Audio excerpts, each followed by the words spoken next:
Let's Cry, চলো কান্না করি। লেটস প্লে, চলো খেলি। লেটস ওয়াক, চলো হাঁটি। লেট মি সে, আমাকে বলতে দাও। লেট হার আন্ডারস্ট্যান্ড, তাকে বুঝতে দাও। লেটস নট ওয়াক, চলো না হাঁটি। লেটস নট গো, চলো না যাই। আসসালামু আলাইকুম সবাইকে, কেমন আছেন সবাই? আশা করছি সবাই অনেক ভালো আছেন। এন্ড ধারাবাহিক স্পোকেন ইংলিশ ক্লাসের 23তম ক্লাসে আপনাদের সবাইকে অনেক বেশি স্বাগতম। আমরা ক্লাস করতে করতে আজকে 23তম ক্লাসে চলে আসলাম এবং গত ক্লাসে আমরা দেখেছিলাম কিভাবে ইম্পারেটিভ সেন্টেন্স ব্যবহার করে খুব সহজভাবে আপনি দৈনন্দিন জীবনে ইংরেজিতে কথা বলতে পারেন এবং অনেক অনেক বাক্য তৈরি করতে পারেন। আমরা দেখেছিলাম জাস্ট একটি ভার্বই একটি ইম্পারেটিভ সেন্টেন্স। সো আজকেও আমরা ইম্পারেটিভ সেন্টেন্সের আরও দুটি স্ট্রাকচার দেখাবো, যেগুলো দিয়ে আপনি যদি সেন্টেন্স তৈরি করেন তাহলে আপনার ইংরেজি বলার দক্ষতা আরও বৃদ্ধি পাবে। সো কি সেই স্ট্রাকচার আমরা এখন দেখাবো বোর্ডে। তার আগে বলে নিচ্ছি, যারা আমাদের ভিডিওতে কমেন্ট করছেন তাদের জন্য কিন্তু রয়েছে আকর্ষণীয় গিফট, এবং যারা শেয়ার করবেন তাদের জন্য রয়েছে আমাদের ইসেনশিয়াল ভোকাবুলারি ফর কিডস বই জেতার সুযোগ। সো আপনারা কমেন্টস এবং শেয়ার করতে থাকুন। একদিকে তো ইংরেজি শিখবেন, অপরদিকে আপনি পেয়ে যাবেন গিফট। সো আর দেরি না করে সরাসরি চলে যাচ্ছে আমাদের ক্লাসে। ফার্স্ট অফ অল আমরা যে স্ট্রাকচারটি লিখেছি সেটা হচ্ছে লেটস অথবা লেটাস, প্রস্তাব বা পরামর্শ। আপনি চিন্তা করেন এখানে শুধুমাত্র লেটসের সাথে ভার্বগুলো দিয়ে আপনি হাজার হাজার সেন্টেন্স তৈরি করতে পারবেন। আমাদের পুরো সিরিজে আমরা দেখিয়েছি কিভাবে ভার্বকে কাজে লাগিয়ে বিভিন্নভাবে সেন্টেন্স তৈরি করা যায়, ইংরেজি বলা প্র্যাকটিস করা যায়, দৈনন্দিন জীবনে কথা বলা যায়, টেন্সকে কাজে লাগিয়ে এবং টেন্সের সাথে কীভাবে ভার্বগুলোকে ইউজ করা যায়। এই স্ট্রাকচারটা সিমিলার। যেমন এখানে আছে ওয়াক, আমরা যদি তার আগে লেটস লাগিয়ে দিই তাহলে কি হয় দেখেন, লেটস ওয়াক, চলো হাঁটি। আপনি যদি বলেন লেটস হেল্প, চলো সাহায্য করি, মানে কোনো কিছু প্রস্তাব দিতেই আমরা লেটস ব্যবহার করব। তারপর আপনি যদি বলেন লেটস গো, চলো যাই। লেটস সলভ, চলো সমাধান করি। লেটস ক্রাই, চলো কান্না করি। লেটস প্লে, চলো খেলি। লেটস ওয়াক, চলো হাঁটি। লেটস রান, চলো দৌড়াই। লেটস ফ্লাই, চলো উড়ি। জাস্ট ভার্বগুলো ইউজ করে কিন্তু আপনি অনেক অনেক বাক্য তৈরি করতে পারবেন।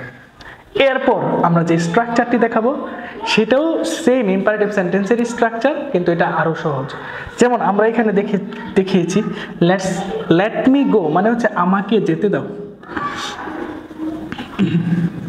আমাকে যেতে দাও। অর্থাৎ এইখানে আমরা কোনো কিছুর অনুমতি প্রার্থনা করব। যেমন লেট মি ইট, আমাকে খেতে দাও। লেট মি সে, আমাকে বলতে দাও। লেট হার আন্ডারস্ট্যান্ড, তাকে বুঝতে দাও। তো আপনি যখন কোনো কিছু করতে দাও, খেতে দাও, যেতে দাও, কল্পনা করতে দাও, চিন্তা করতে দাও, ঘুমাতে দাও, এই ধরনের কথাগুলো কিন্তু লেট মি দিয়ে বলতে পারেন।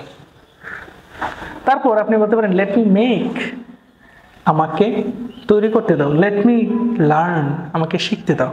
লেট মি টিচ, আমাকে শিক্ষা দিতে দাও। লেট মি গসিপ, আমাকে গল্প করতে দাও।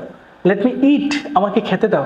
লেট মি স্লিপ, আমাকে ঘুমাতে দাও। এরপর আপনি কিন্তু চাইলে আমি যদি বলি লেট হিম মেক, অর্থাৎ তাকে, লেট হিম যদি দিই আমি, লেট হিম মেক, তাকে তৈরি করতে দাও।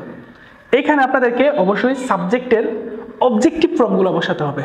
এখন অবজেক্টিভ ফর্মগুলো কি কি আপনারা কিন্তু পার্সনগুলোর অবজেক্টিভ ফর্ম আগেও দেখেছেন।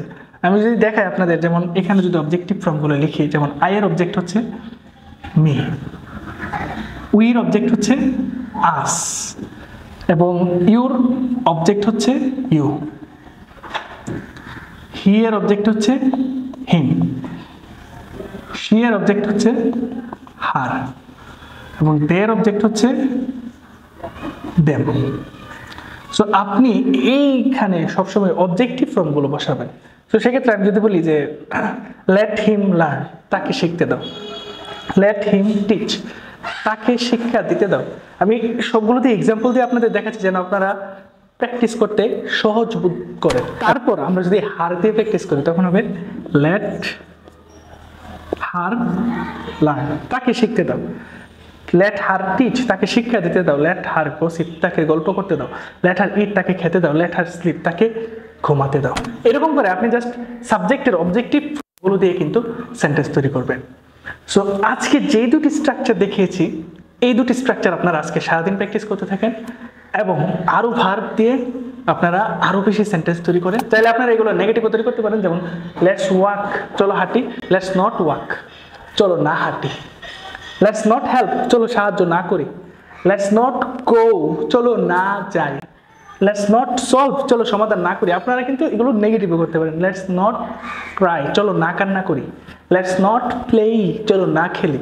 লেটস নট রান, চলো না দৌড়াই। লেটস নট ফ্লাই, চলো না উড়ি। সো আপনি এটা নেগেটিভ করবেন এবং আরও ভার্ব দিয়ে প্র্যাকটিস করবেন। নেক্সট ক্লাসে আমরা আরেকটি মেথড দেখাবো, যেই মেথডটি আপনাদের জন্য অনেক অনেক হেল্পফুল হবে। সো আপনারা আজকের ক্লাস এই পর্যন্তই, আপনারা এগুলো প্র্যাকটিস করতে থাকবেন। আপনাদের সাথে পরবর্তী ক্লাসে আবারও দেখা হবে। পরবর্তী ক্লাস দেখার আমন্ত্রণ জানিয়ে আজকের ক্লাসে আমরা বিদায় নিচ্ছি। Thank you for watching.